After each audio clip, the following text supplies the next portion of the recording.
Friends welcome to Kerala சமையல். கேரளா சமையல் காசி அல்வா எப்படி செய்யலாம் தான் பார்க்கலாம். வாங்க வீடியோக்குள்ளே போகலாம். ஃப்ரெண்ட்ஸ் நம்ம காசிக்கே போகாமல் காசி அல்வா தான் பண்ண போகிறோம். அதுக்காக அது வருங்க 3 கிலோ இருக்குது. இந்த பூசணிக்காய் வெள்ளை பூசணிக்காய் எடுத்திருக்கேன். இதை ஃபஸ்ட்டு நல்லா கழுவி எடுத்துக்கோங்க. ஃப்ரெண்ட்ஸ் இப்போது நல்லா கழுவி எடுத்துன்னு வந்திருக்கேன். இப்போ கழுவி எடுத்த பிறகு எப்படி இருக்குது பார்த்தீங்கன்னா, இப்போது இது இருக்கு பாருங்கள். இதை பாதியாக கட் பண்ணிக்கோங்க. ரொம்ப ஸ்ட்ராங்காக இருக்குது.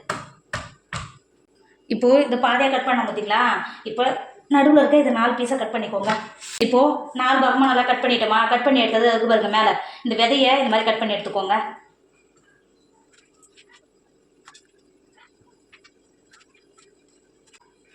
இந்த விதையை கட் பண்ணி எடுத்துகிட்டு இந்த மேலே இருக்கிற தோலை இந்த மாதிரி கட் பண்ணி எடுத்துக்கோங்க. இது மாதிரி கட் பண்ணி இந்த மேலே இருக்கிற தோலெலாம் சேர்த்துட்டு எடுத்துக்கோங்க. பாருங்கள் இப்போ தான் தோலெலாம் கட் பண்ணி அந்தளவுக்கு நல்லா க்ளீன் பண்ணி இது ஒரு உரம் வச்சுக்கோங்க. ஃப்ரெண்ட்ஸ் இப்போ நம்ம பீட்ரூட்டு காயெல்லாம் துருவோம் பார்த்தீங்களா, சீவல்னு சொல்லுவோம் பார்த்தீங்களா, அது மாதிரி இது ஒன்று எடுத்துக்கோங்க. நம்ம ஏற்கனவே கழுவி க்ளீன் பண்ணி எடுத்து வச்சுருக்கோம்ல பூசணிக்காய், இதை வச்சு இது மாதிரி துருவிக்கோங்க. இதை பாருங்க துருவும் போது இது மாதிரி கொட்டுதுங்களா, இருக்கிறதெல்லாம் இதே மாதிரி துருவி எடுத்துக்கோங்க. ஃப்ரெண்ட்ஸ் இப்போ பாருங்கள் நல்லா பூ போல் எந்த அளவுக்கு நல்லா துருவி எடுத்துருக்கேன் பாருங்கள் பூசணிக்காவை. இப்போ இது போல் ஒரு பாத்திரம் வச்சுக்கோங்க. நல்லா க்ளீன் பண்ணிட்டு நல்லா துவச்சி காய வச்சுருக்கா ஒரு காட்டன் துணி இது உள்ளே சேர்த்துக்கோங்க. நம்ம ஏற்கனவே கட் பண்ணி எடுத்து வச்சுருக்கோம்ல, துருவி வச்சுருக்கோம்ல பூசணிக்காய், அது உள்ளே சேர்த்துக்கோங்க.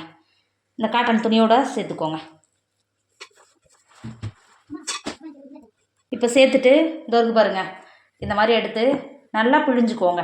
நம்ம இட்டி வச்ச துணி இருக்குது பார்த்தீங்களா, இந்த தண்ணியோட நல்லா முறுக்கி நல்லா பிழிஞ்சுக்கோங்க. இதில் வந்து ஒட்டு தண்ணி கூட இல்லாமல் எல்லாத்தையும் பிழிஞ்சு எடுத்துக்கோங்க. இப்போ பாருங்கள் ஃப்ரெண்ட்ஸ் எவ்வளோ தண்ணி இதுக்குள்ளேருந்து இறங்கி வந்திருக்கு பாருங்கள். இது ஓரமாக மாற்றி வச்சுக்கோங்க. இப்போ பாருங்கள் நம்ம பிழிஞ்சு எடுத்த பூசணிக்காய் இப்போ உள்ளே எப்படி இருக்குது பார்த்தீங்கன்னா, இப்போ அப்படியே ஒரு பாத்திரத்துக்கு மாற்றிக்கோங்க. இங்கே பாருங்கள் இப்போ எப்படி இருக்குது பாருங்கள். இதை மாற்றி ஒரு ஓரமாக வச்சுக்கோங்க. ஃப்ரெண்ட்ஸ் இப்போ ஒரு பாத்திரம் வச்சுக்கோங்க. இதெல்லாம் இதை பாருங்க இது மாதிரி ஒரு சிட்டிக்கு குங்குமப்பூ சேர்த்து கொடுத்துக்கோங்க. சேர்த்து கொடுத்துட்டு இதில் ஒரு 2 டேபிள் ஸ்பூன் தண்ணி சேர்த்துக்கோங்க. தண்ணி சேர்த்து கொடுத்துட்டு இது ஒரு ஓரமாக வச்சுக்கோங்க. நமக்கு ஒரு எல்லோ கலர் கிடைக்கும், அதனால மட்டும்தான். ஃபுட் கலர் சேர்க்குறத விட குங்குமப்பூ சேர்த்து கொடுக்குறது குழந்தைங்களுக்கு ரொம்ப ரொம்ப நல்லது. இப்போ இது ஒரு ஓரமாக மாற்றி வச்சுக்கோங்க. ஃப்ரெண்ட்ஸ் நான் இப்போது அல்வா பண்ணுறதுக்கு அடுப்பில் ஒரு கடாய் வச்சுருக்கேன். 5 டேபிள் ஸ்பூன் நெய் சேர்த்துக்கோங்க. இந்த அல்வா நெய்யில் பண்ணும்போது இன்னும் நல்லா டேஸ்ட்டை கொடுக்கும். 5 டேபிள் ஸ்பூன் நெய் சேர்த்துக்கோங்க. சேர்த்து நெய் நல்லா சூடாயிடுச்சு. 1 கப் முந்திரி பருப்பு எடுத்துக்கிறேன். 250 கிராம் கப்பில் 1 கப் முந்திரி பருப்பு எடுத்துக்கிறேன். உள்ளே சேர்த்துக்கோங்க.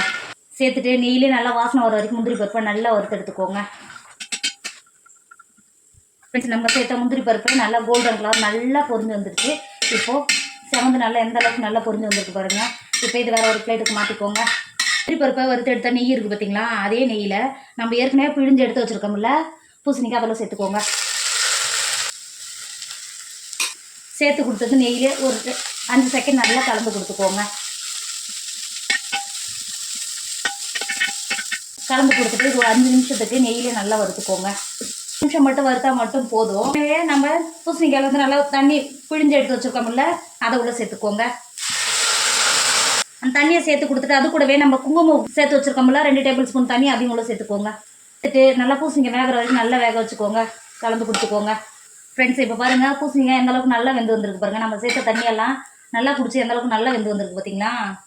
இப்போ இந்த ஸ்டேஜில் 2 கப் சர்க்கரை சேர்த்துக்கோங்க. உங்களுக்கு இனிப்புக்கு அனுசரித்து சர்க்கரை சேர்த்துக்கோங்க. சேர்த்துட்டு நல்லா கலந்து கொடுத்துக்கோங்க. சேர்க்கும் போது இந்த அளவுக்கு நல்லா தண்ணி இறங்கி வரும். நல்லா கலந்து கொடுத்துக்கோங்க.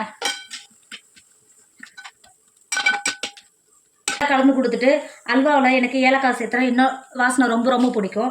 3 ஏலக்காயை நல்லா தட்டி வச்சுருக்கேன், அதை உள்ள சேர்த்துக்கோங்க. சேர்த்துட்டு நல்லா கலந்து கொடுத்துக்கோங்க. கலந்து கொடுத்துட்டு இன்னும் ஒரு 10 நிமிஷத்துக்கு நல்லா வேக வச்சுக்கோங்க. ஃப்ரெண்ட்ஸ் இப்போது சர்க்கரையெல்லாம் சேர்த்து எந்த அளவுக்கு நல்லா வெந்து வந்திருக்கு பாருங்கள். நல்லா கலர் மாதிரி வெந்து வந்திருக்கு. நம்ம ஏற்கனவே வறுத்து எடுத்து வச்சுருக்கோம்ல முந்திரி பருப்பு, அதை உள்ள சேர்த்துக்கோங்க. சேர்த்துட்டு நல்லா கலந்து கொடுத்துக்கோங்க. இப்போ கலந்து கொடுத்துட்டு வேறு ஒரு பாத்திரத்துக்கு மாற்றிக்கோங்க. காசி அல்வா சூப்பராக ரெடி ஆகிடுச்சு. இதோட டேஸ்ட் அவ்வளோ ஒரு சூப்பராக இருக்கும். எனக்கு அல்வாவில் எப்பயுமே முந்திரி பருப்பு அதிகமாக போட்டுச்சுங்க டேஸ்ட் இன்னும் நல்லா சூப்பராக இருக்கும்.